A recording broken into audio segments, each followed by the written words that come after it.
So the A Quiet Place franchise thus far has been pretty successful in Hollywood. Obviously, John Krasinski directed the first two films. The first one came out in 2018. His sequel shortly followed up in 2021. Both hugely successful films, also critically lauded for their creativity and also the tension that they built up. And now with Paramount, they decided, okay, this is going to be a franchise. We're going to make a lot more of these. We are in the John Krasinski business, which makes all the sense in the world. But instead of moving forward with a third installment in the original series, so to say, with the original characters, they decided to take a step back and actually expand out this universe a little bit and actually do a prequel movie instead, which also allowed John Krasinski to go ahead and step away from the franchise briefly to direct the movie that just came out earlier this year called If.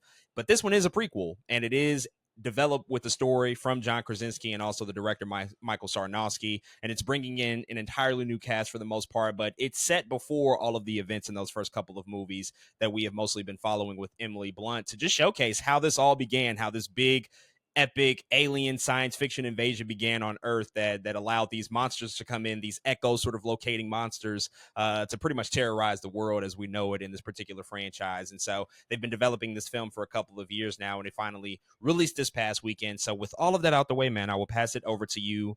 What did you think about A Quiet Place day one? So people who have, I think, followed the podcast or followed me know that I just love technical things when it comes to films, and I do love the first A Quiet Place in particular. I really like the second one too. It's the first one I like a little bit more. I really think they did something different with that first one, but it's a franchise that I was pretty excited about it. I'm pretty excited about it. A Quiet Place day one comes out, and I'm like, okay, let's go. We got Lupita, some of the same stipulations day one. We in New York. What we got going on? And overall, to be honest, it's fine. It's okay. I like it, but I still don't like it as much as the first two. And there's a couple reasons for that. Of course, this movie follows Lupita Nyong'o, and she is she's a survivor. Day one, her and she ends up meeting with Quinn's character, who also is again just trying to survive the same kind of apocalypse in New York. But I think because there's maybe there's not as many characters. It's really just Lupita and this dude. There's a little less to do. There's a little less to talk about. There's a little less conversation, I think, being had. Of course, not actual verbal conversation, right? This is A Quiet Place. You can't talk a lot, but there's a lot being said, I think, by the way of the script and by the way of what's happening. And because of that, I think I would have liked it to potentially be shorter than what it was, even maybe, because there was a couple moments I was like, y'all kind of dragging this. It felt like they were dragging it. And by the end of it, again, I still enjoyed myself. I was just like, oh, I did not, I think, feel as engaged as I did for those first two films. A lot of the stuff that I love does return here. I still love a lot of the audio design. I still think the creatures are cool. In fact, we might have even gotten too many creatures in this movie. I think it was kind of cool. You didn't see them as often in those first two movies, and it made for like a different environment. Here, you kind of see them a lot. They kind of show up a lot, and you kind of start to pick apart, I think, the flaws that they kind of have in their design when you see them as often as you do in this one. But it was still, I think, overall a decently tense movie, just not as tense as it should have been. And I found myself in watching it so many moments like, dang, I like that, but I wish I liked it more. Dang, I like that. Or dang, I felt tense here, but I wish I felt even more intensity in these moments. And again, it could have been the story. It could have been we've seen the creatures too much. It could have been a lot of things. Another thing I want to point out, there's a couple moments in this movie, right? This is a quiet place. It is about being quiet. The people of New York kind of get that very early. Like, oh man, we might not need to be loud. There's a couple things that happen in the movie where I don't know. It's like they forgot what logic was, or they forgot what they were supposed to be doing almost immediately, or like we weren't really thinking through what was going to happen at certain times. And I think it made for cool action, but I still would wish we came to that conclusion with a little more logic of how we got there, or something else happened to get us there. But overall, man, Lupita's amazing, phenomenal. She who else is better at acting without having to say many words than Lupita Nyong'o? Her eyes are so big, her facial expressions are so characteristic. And then of course Joseph Quinn as the newcomer. The dude is he's booked and busy. We're gonna be seeing a lot of him, and I think he did a good job as well. But overall, I wish we just got again something a little more tense, especially when it's in a city, a big city like New York. But overall, I liked it. I just wish I loved it. A Quiet Place Day One is a movie that I was certainly hesitant about going into it, just because the third time in a franchise, particularly a horror leaning franchise, it's really hard to do anything that's interesting or unique or that's going to really sort of engross you into whatever story that they're telling. And I find myself surprisingly liking A Quiet Place Day One a bit here. I think Mhm. overall this definitely surpassed my expectations for what I thought it was going to be.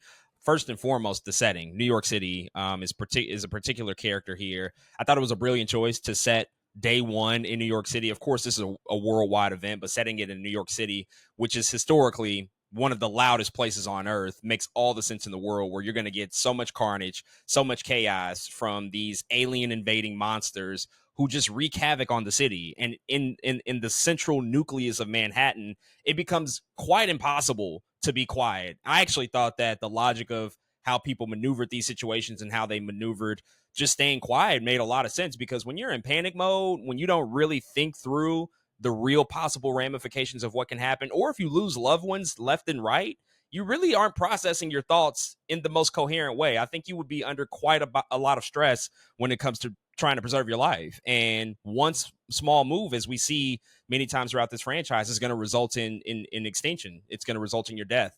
And so I found that tension and the way that they built that suspense made all the sense in the world. And I think that from a thematic level, this movie did something that was definitely different than the first one. I don't want to get too much into the details because it would give something away about the plot, but in particular with Lupita's character and just the scenario and the circumstances that she's faced with, this movie becomes, I think, a large part about embracing finality and embracing fate and embracing death to a certain extent.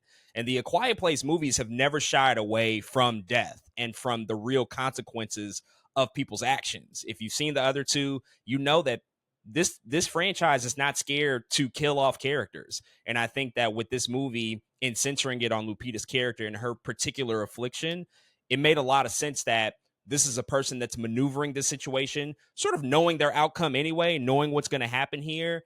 And their main motivation is something that's just so human. Their main motivation to just persevere and to move throughout survival mode in the rest of this movie. It's just something that's so relatable and so human, I think. And I think especially in her position as the central figure piece of the movie, that made the big difference in terms of how I connected with the character. It made all the difference in terms of my emotional connection in terms of following the story. Because if it was just anybody, just like a regular anybody that we were following who was just Mhm. trying to survive, it would be like the other two. But that made it a lot Yeah. different here. And when she comes across Joseph Quinn, somebody who certainly does not have her same affliction and does have, I think, quite a bit to live for, we get to see sort of that push and pull between the two of them, because they are different, but they have this deep bond and connection. And I think the chemistry between Joseph Quinn and Lupita Nyong'o was extraordinary. It was amazing. I'm so excited for him. He's going to be in Gladiator 2. He's going to be in Fantastic Four as Johnny Storm. He has a bright, bright career ahead of him. But the way that those two played off of each other, I really bought it. I bought the chemistry. I bought the protective nature that they both had over each other and just the willingness to survive at the end of the day. I also got to shout out the cat in this movie. There's a cat. If you've watched the trailer, Lupita is carrying around a cat in this movie, which is Thus funny far. because she admitted that she had a very severe fear of cats before filming this. And she had to actually go to cat therapy because they wanted to use a real Wow. cat. She had to go to cat therapy to like actually make this a thing because they didn't want to use a CGI cat.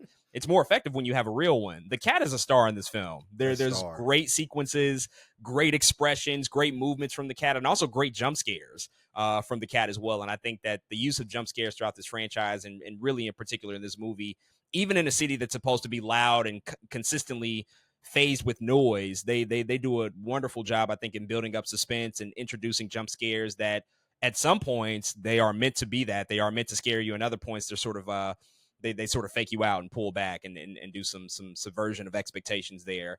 And ultimately, I think that the action and the cinematography here and the sound design, all of the technical achievements are fantastic. I think that this movie looks great. I love the action. I love that we always kept the perspective from the characters on the ground. We never looked at the Hmm. perspective of this movie from the aliens, from the monsters. Everything Right. is from the streets of New York. You're always looking up at the sky. You're always seeing the death and the terror coming from above. That's exactly how it would be. And they shot this movie in London and basically used Leavesden Studios and used like 4 blocks of Leavesden to recreate Lower Manhattan. And it's one of the most faithful, realistic recreations of Manhattan that I've ever seen. For Typically, sure. with movies that don't shoot in New York City and they try to recreate it elsewhere, it becomes painfully obvious as somebody who's lived here for 8 years, like that's not New York. But while watching this movie, I did not know that they didn't film in New York. I was like, oh, that's a pleasant surprise to see that they filmed in London, but were able to do such a faithful recreation of New York. And so there's a lot, I think, to really enjoy about this movie. I think that this is a very, very strong addition to the franchise and a great way to continue it in a new and different way, and to keep the lifeblood of it, because I think to, maybe just do a third one following the characters that we had been following in the previous iterations might have worn out its welcome, but this kind of breathes new life. And honestly, it presents an opportunity if they want to spin this off in multiple ways. They can do other day ones in other cities. Like how would that be to see it worldwide in a different city like a Tokyo or a London, whatever the case may be.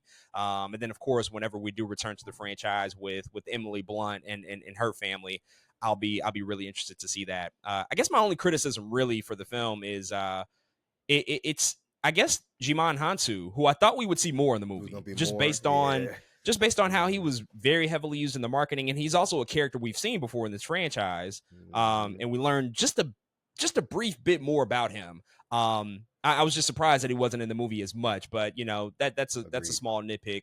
And then the other small criticism, it does take a while to get going. I will certainly see to that. Like the movie, I think takes about a good 30-35 minutes to really pick up the pacing and the momentum and to build that suspense. But once it got there, for me, like the rest of the movie from then on, like when everything really kind of gets cracking, it really grabs you and never lets you go. So I really enjoyed it. I think it's a great addition to the franchise. Can't wait to see what they do next. But folks, those are all of our thoughts on A Quiet Place Day One. If you've checked out this film, hit us up and let us know what you think.